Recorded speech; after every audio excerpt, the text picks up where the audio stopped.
Pengeluaran BPJS Kesehatan terbesar pertama adalah untuk membiayai pasien dengan penyakit jantung. Sedangkan biaya untuk cuci darah atau hemodialisa menempati urutan kedua. Ini menunjukkan cukup besarnya masalah tentang cuci darah di Indonesia. Sayangnya, pemahaman masyarakat tentang cuci darah ini cukup terbatas. Selain pemahaman yang terbatas, masih ada saja kesalahpahaman yang beredar di masyarakat luas. Video kali ini akan membahas 9 kesalahpahaman tentang cuci darah serta fakta untuk meluruskannya. Sebagai contoh, dalam video ini akan dibahas kesalahpahaman tentang dialisis itu menyakitkan, pasien dialisis tidak bisa bepergian. Dialisis adalah salah satu metode pengobatan bagi penyakit ginjal. Masih ada yang lain, karena itu tonton video ini sampai selesai. Terima kasih.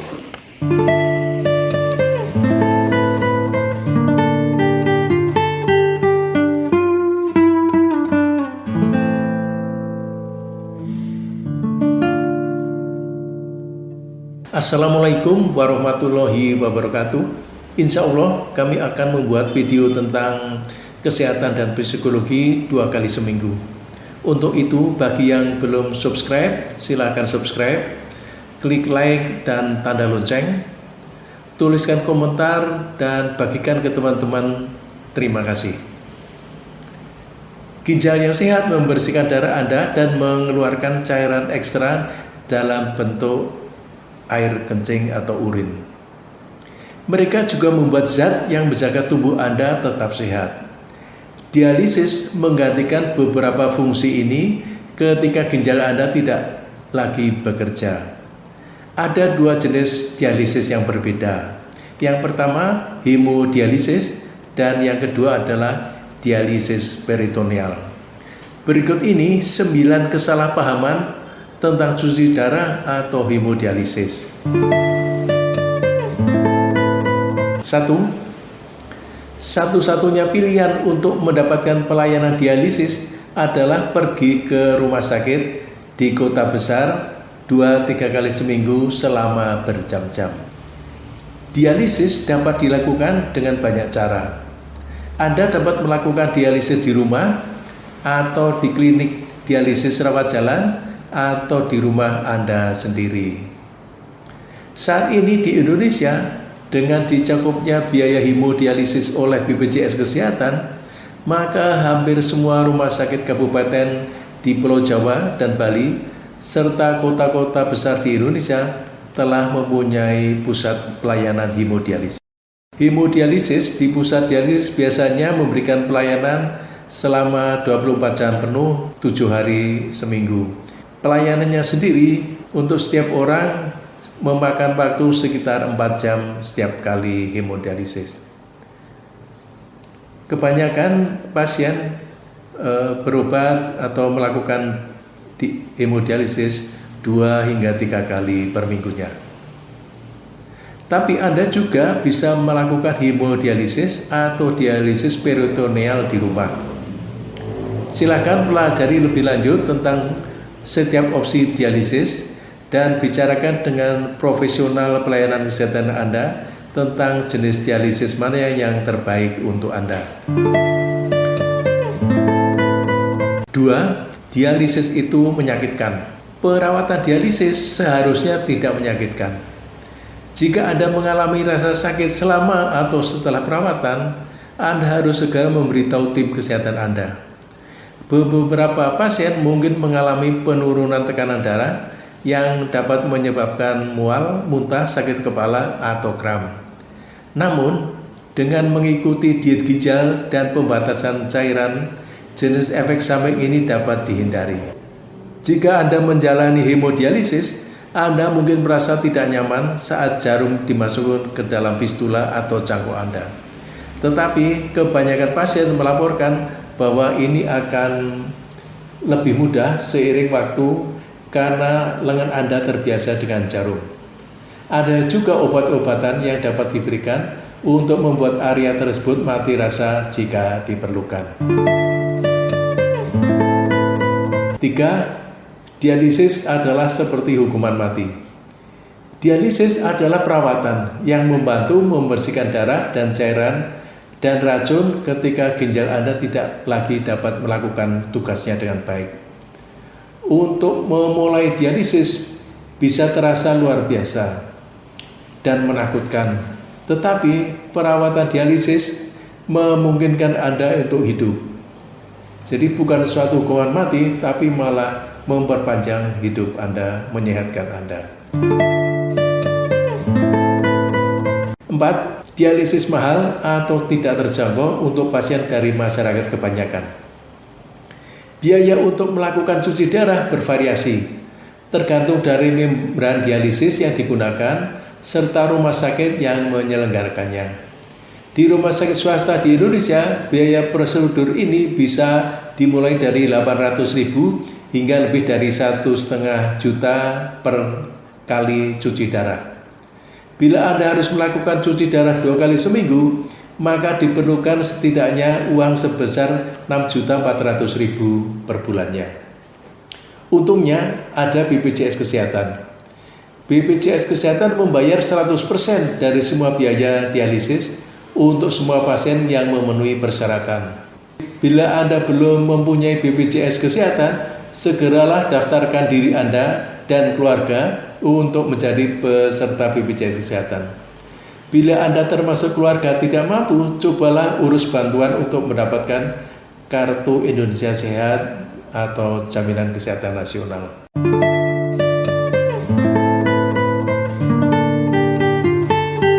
5. Pasien dialisis tidak bisa bepergian. Anda dapat melakukan perjalanan dengan dialisis, tapi itu membutuhkan beberapa perencanaan. Bagi mereka yang menjadi peserta BPJS, ada pusat dialisis yang berlokasi di berbagai kota besar di Indonesia. Bila Anda akan bepergian ke luar negeri, maka BPJS tidak menanggung biaya pelayanan hemodialisis di luar negeri.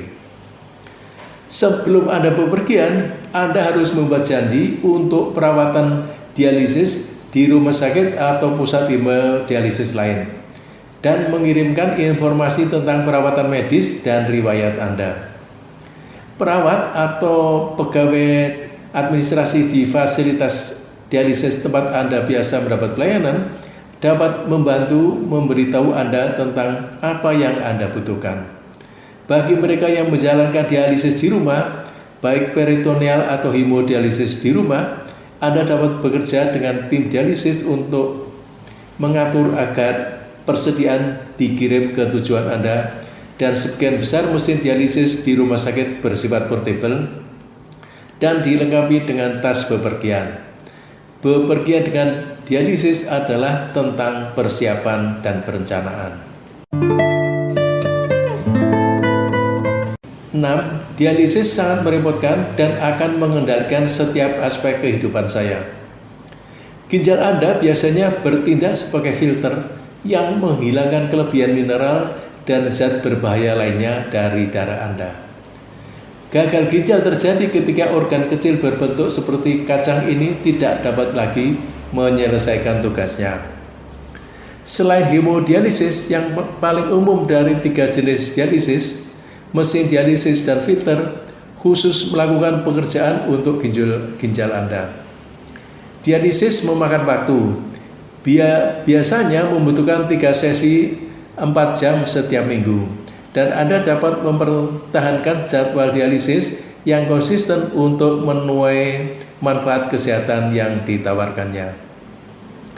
Namun, tergantung pada lokasi mana yang paling sesuai dengan jadwal Anda. Hemodialisis dapat dilakukan di rumah sakit atau di unit dialisis. Karena perawatannya terstandar, Anda dapat menjalani dialisis bahkan selama perjalanan bisnis atau liburan di salah satu dari banyak pusat kesehatan yang tersebar di seluruh Indonesia. Selain itu, berkat kemajuan teknologi medis, asalkan tim perawatan ginjal Anda setuju dan Anda memiliki pelatihan yang memadai, Anda juga dapat belajar melakukan hemodialisis di rumah. Setelah mereka menyesuaikan diri dengan rutinitas dialisis, kebanyakan orang menemukan bahwa mereka dapat kembali bekerja atau sekolah atau melakukan jadwal yang cukup normal. 7. Dialisis memperpendek umur Anda. Memang benar bahwa hanya mereka yang mengalami gagal ginjal lanjut yang menjalani dialisis. Dalam beberapa kasus, gagal ginjal akut atau mendadak, Anda mungkin hanya memerlukan dialisis untuk waktu yang singkat sampai fungsi ginjal Anda pulih. Namun, dialisis tidak menyembuhkan penyakit ginjal kronis yang merupakan penyebab paling umum dari gagal ginjal. Dalam hal ini, Anda harus tetap menjalani dialisis sepanjang sisa hidup Anda atau sampai Anda dapat menjalani transplantasi ginjal. Dalam kenyataannya, dialisis memungkinkan Anda kesempatan untuk hidup lebih lama dan lebih sehat. Tergantung pada kesehatan Anda secara keseluruhan. Pada saat Anda memulai dialisis dan seberapa baik Anda mengikuti rencana perawatan Anda. National Kidney Foundation melaporkan bahwa banyak pasien hidup dengan baik dengan dialisis selama 20 hingga 30 tahun.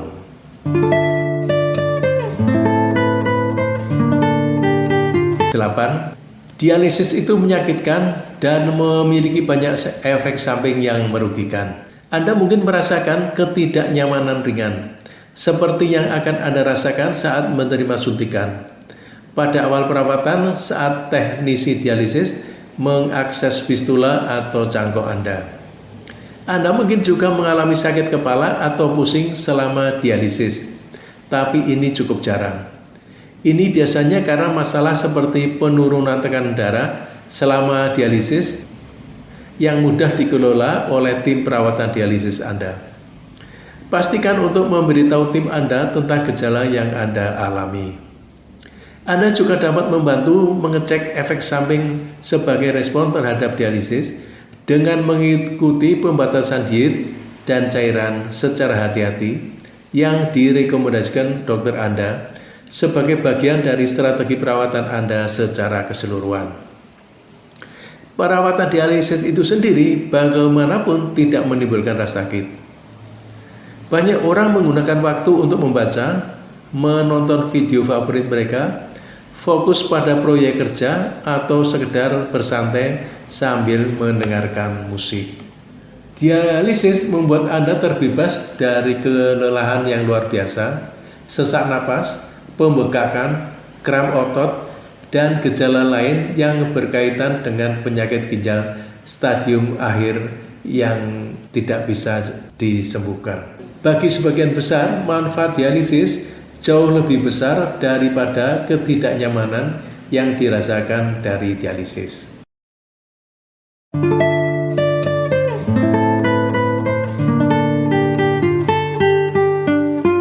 9.